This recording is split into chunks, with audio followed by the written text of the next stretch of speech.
y'all, tonight is steak night. I love red meat, and I was gifted this amazing filet from Rattlesnake Meat Company. These guys are super generous. Their farm is amazing, or their ranch, I should say.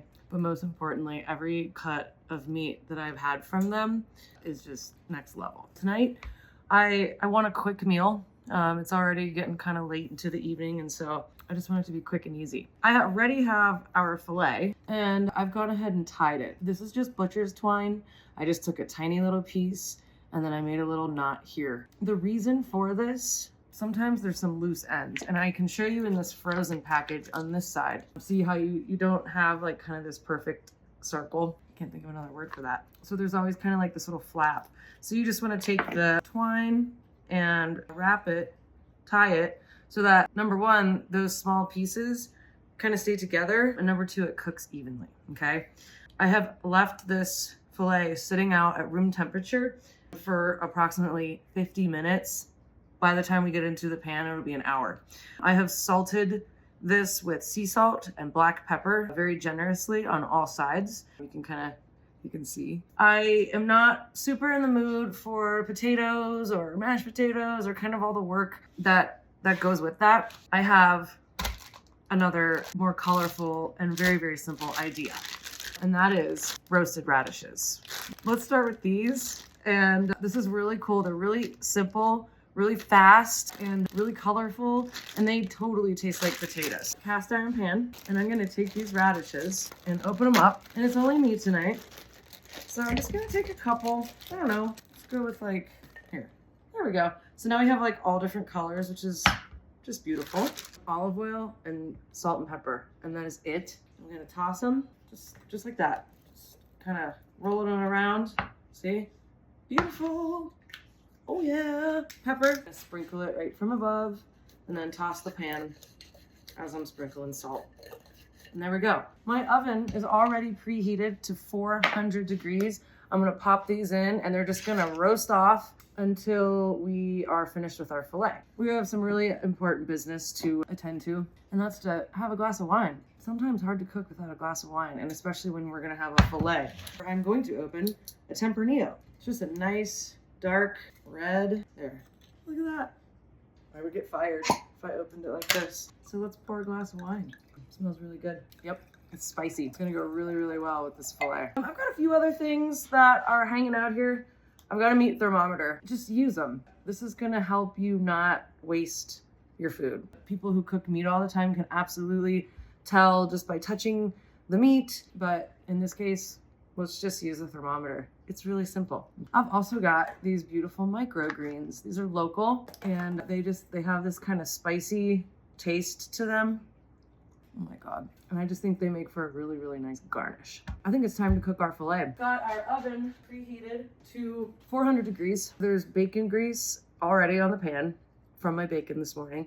I can't have dairy, but I have found some wonderful dairy alternatives that I really, really like. The one that I like specifically is this Earth Balance. It is a vegan, soy-free, gluten-free. I'm telling you what, tastes like butter to me. I'm gonna add butter to the pan. As soon as this gets really nice and hot, we're just gonna sear the filet. About 3 minutes on each side, and then pop it into the oven for 6 minutes. Let it rest, and we're gonna plate it. It is that simple. We want this pretty hot. We wanna get that nice brown crust. Tongs, isn't this filet so pretty? Thank you so much, Rattlesnake Meat Company. I absolutely adore your product. I should grab my wine. Cheers, y'all. So we got a little smoke coming here. Yeah. All right.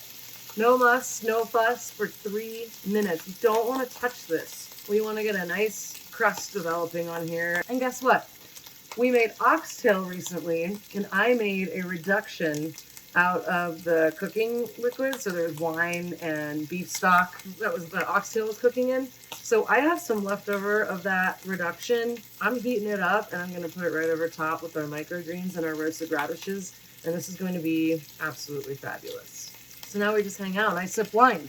And once we flip this, there's a good amount of oil and butter in here already, but I'm just gonna put some more butter on top. Butter. Butter never hurt anybody. Look at that. Very nice. This is gorgeous. We want a medium rare. Medium rare is where it's at. We're looking for somewhere between 125 and 130 on the internal temp. But you want to pull it just before because the temperature is gonna rise when we rest it. It's been 3 minutes, so let's flip. Look at that crust.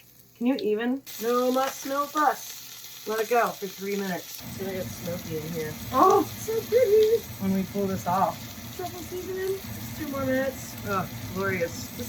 This will take about 6 to 7 minutes in the oven. I'll check it at 5. We don't want to mess this up. Butter, why not? It'll get all brown too. The bacon fat made for a lot of oil in the pan. Look at that crust. 6 minutes. Here she is. And it's just gonna rest for a few minutes. And I am gonna put more butter on, and maybe that truffle powder. Why not? And then we will finish it with some sea salt, savory spice, alderwood, smoked sea salt. And then I'm just gonna sprinkle it in from the top. Oh yeah. Oh, yum. Love this black pepper sprinkle on top. Why not? Crazy. So the radishes are still hanging out in the oven. I've turned it off. Look at these. Look at these radishes. Isn't this beautiful?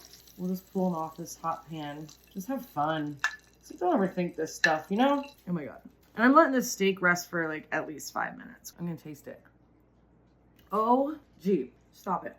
So radishes are a lot of water, but they also tend to get really sweet when you roast them, but you still get this sort of starchy element to them. I tend to compare them to like a little red potato, but I think better. These things are just amazing. You know, and they're also really good on the grill. I love them on the grill. So the idea of resting the meat is so that all of the juices can spread back out. If you were to cut into this, or like any piece of meat, you would end up with just dry, gross meat. And like when you get such a beautiful gift like this, you don't want to mess it up. All you really should be doing is like, you know, complementing or bringing out the natural flavors. And in this case, it really only takes salt and pepper, butter, because you have to have butter and everything. So I'm just gonna cut these in half. I like the little stems. I think they just look cute. Don't be afraid to use tongs. I love that there's just little different shapes, different colors. This makes for a gorgeous plate. Don't overthink.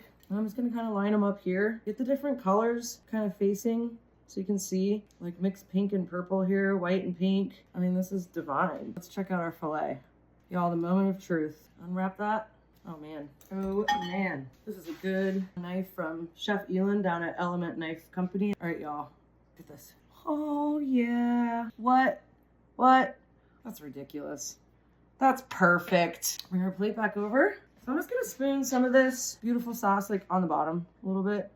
So the steak kind of goes right on top. And then let's go like that. We've already put our sea salt on it. Let's get some microgreens on top. I like to pile these kind of like in the center and really high, elongated. And then you can see the pink, that perfect cook. And then just more sauce, why not? Right over the top of that. Look at that, glorious. Oh my God. And I actually pulled out my really beautiful steak knives that my mom got me for Christmas. Check these out. Isn't that so pretty? They're so shiny. Here we go. All right, I'm gonna cut right into this. I don't know, what do I want to do here? I wanted to get it all in that sauce, okay? So here's a nice bite. Oh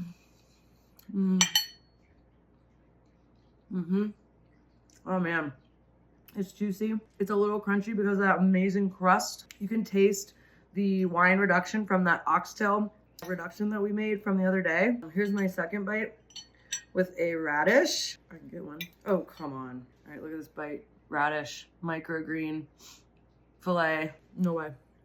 No way. Red wine, y'all. But nope, it's holy moly. I wish I could share this with somebody. So I'm glad y'all are watching. Filet mignon, roasted radishes, microgreens, and a little bit of a red wine reduction. And of course, red wine. Cheers, y'all.